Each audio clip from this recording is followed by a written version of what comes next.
अपनी हरी भरी खेती के लिए मशहूर था। लोग यहाँ मेहनत से खेतों में काम करते, अनाज उगाते और खुश रहते। लेकिन गांव का सबसे अमीर किसान रघु चौधरी था। रघु के पास सैकड़ों बीघे जमीन थी, नौकर चाकर थे और गांव में उसकी तूती बोलती थी।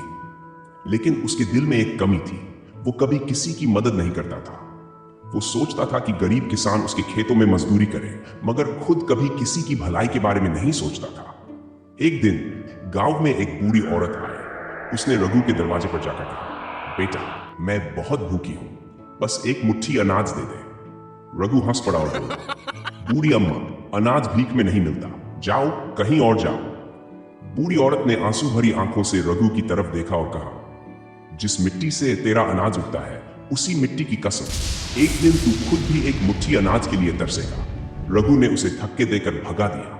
गांव के बुजुर्गों ने उसे समझाया, रघु, धरती मां को नाराज मत कर, गरीब की बद्दुआ मत ले। मगर रघु पर कोई असर नहीं हुआ। कुछ महीनों बाद गांव में भयानक सूखा पड़ गया। चारों तरफ बंजर जमीन, सूखे तालाब और मरते हुए पशु दिख रहे थे। किसान बेहाल हो गए, लेकिन रघु चौधरी को यकीन था कि उसके पास इतनी दौलत है कि उसे कोई फर्क नहीं पड़ेगा। पर जैसे जैसे दिन बीते, रघु के खेतों में भी अनाज उगना बंद हो गया। उसकी दौलत खत्म होने लगी और नौकर भी उसे छोड़कर चले गए।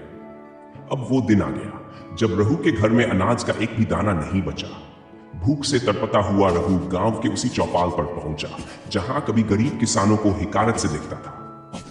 एक दिन वो भूख से बेहाल होकर एक किसान के दरवाजे पर पहुंचा और कहा, भाई, बस एक मुट्ठी अनाज दे दो, बहुत भूख लगी है। गांव वालों ने उसे पहचान लिया। एक बुजुर्ग किसान बोला, रघु चौधरी, क्या तुझे याद है तूने एक बूढ़ी औरत को ऐसे ही भगा दिया था? उसने तुझे श्राप दिया था और देख, आज वो श्राप सच हो गया। रघु चौधरी ने रोते हुए कहा, हाँ, मुझे मेरी गलती का एहसास हो गया। लेकिन धरती मां के श्राप का असर हो चुका था। कुछ दिनों बाद रघु की मौत भूख से हो गई। गांव वालों ने कहा, जो धरती मां का अपमान करता है वो मिट्टी में ही मिल जाता है। फिर उस गांव में कभी किसी ने गरीब को भूखा नहीं लौटाया। सीख, किसान वो है जो धरती मां से लेता भी है और उसे लौटाता भी है, लेकिन जो सिर्फ लेना जानता है, धरती मां उसे हमेशा के लिए छीन लेती है।